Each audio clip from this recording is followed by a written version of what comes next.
say Top Billin.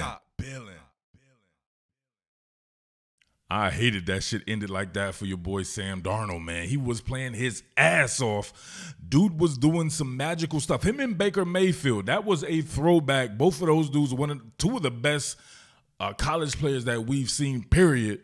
And they were definitely living up to that. Like, it was just like that draft was happening all over again, and they were just out there playing like they used to play. Man, how did he get out of this, right? You get pretty much with Cooper Kupp here in motion, you get kind of a cross-flat combination. Horton on that cross or Kupp going to the flat. You get that hard play action to Zach Charbonnet. He whiffs on a blitz pickup, right? Whiffs on a blitz pickup. And then Charles Cross gets taken to school as well. Somehow Sam Darnold all the way in through it. That was an all-arm throw right here. He's approaching the line of scrimmage. And you can see, right? He cannot step all the way into this. Look at that. He's throwing off of his front foot, but moving backwards with it. It's like a switch shuffle. All air, boom. All arm throw through the air. That was nasty. We got to see if terrible right there, right? Charbonnet, one of the better bits pickup guys right here, but man, he's putting his head down right here. You got to square him up, right? He's able to beat that. Charles Cross getting taken to school. He steps up in the pocket, keeps his eyes downfield, and sees Horton flash there and is able to get it there. Oh, man, let's run that full speed. The fabric of this entire play, you talk about fabricated pressure. They're sending multiple guys from the second level into the same gap. Zach Charbonnet has to get and meet one of them, right? He'll get a piece of one of them. Still not his best effort there. However, they're sending someone else right behind them, and you can't grab two people. Look at this. That's a hell of a call. A hell of a call right there.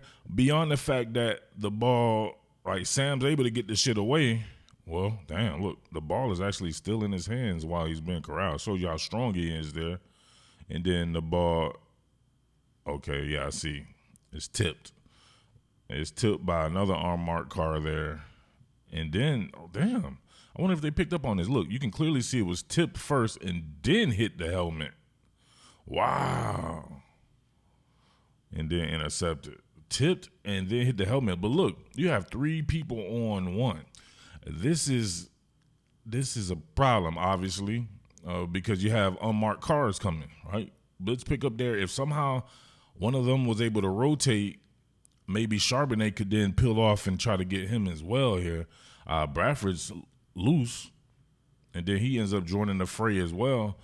Yeah, everybody who came in. If you notice, right, once you are off of a team that I'm covering, I'm not covering you anymore because I cover that team. So I'm not talking about Geno Smith anymore, right? Not in the comment section, not anymore, right? I'm talking about the people prior to that. I stopped talking about Chef Russell Wilson and all that. All that shit was done, right? You know, people still want to come there and talk about him. And one of the dudes was saying, Geno Smith would have thrown an interception. And yeah, his fingers get a little bit of that.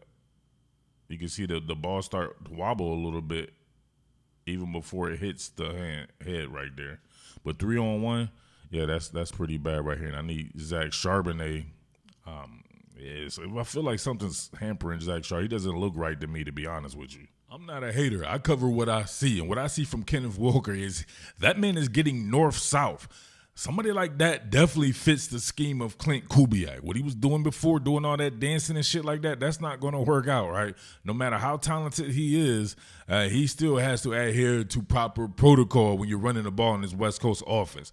And when you can get vertical like this, right, you know what I mean? He's not really reaching beyond that right there on a play where everyone is washing down. It's almost like a quick zone, but with an extended formation, right? We're talking about 12 personnel, but you have three guys winged off, including Cooper Kupp, who was smashed, right? He was in a smashed alignment right against the tight end here, and that man vertically carries this.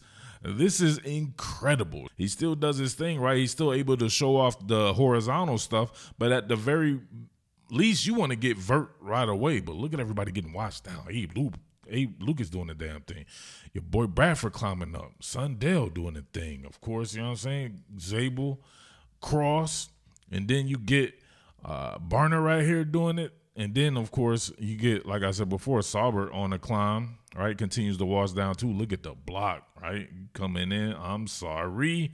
No, kudos to your boy Walker, right? Whether it be the rumblings or whatever like that. But ever since I suggested that man be spelled by Zach Charbonnet as the lead back, no, he's been really getting it on. So, hey, whatever it takes, right? From Kenneth Walker just getting vert. And it reverberating throughout the team. You think I'm playing? There's a lot of people out there that don't like when they running backs be dancing me. It makes them look bad as offensive linemen and everything, plate callers and all that. So I be thinking about that, right? When you start dancing and shit like that, you take it upon yourself. But you help your team out when you start doing shit like this for real. This is some really good stuff. I'll be honest with you. The Philadelphia Eagles played Tampa last week, and we almost lost that game straight up. Tampa is a damn good team on both sides of the ball, and they're missing Mike Evans. They had Mike Evans. That might be the number one team in the entire conference. Tampa has it like that. So a loss to Tampa, I'm not fretting over that. Performing poorly against Tampa's offense, I'm not necessarily fretting over that as well, but, hey, you can't allow teams to just do that to you. But you did it to them too, so think about that here. But some of these blitz packages, right, from Mike McDonald, not known for the blitzing and everything, doing a damn good job. You can see the inside release from Uchenna Nwosu, who came back and immediately made his presence. The Anthony Bell coming through as well. The way they time this shit is absolutely perfect. To me, Uchenna makes this play, but then you have Ernest Jones dropping, Drake Thomas dropping. You can just see how they layered this and replaced, right? It always has to be some type of replace.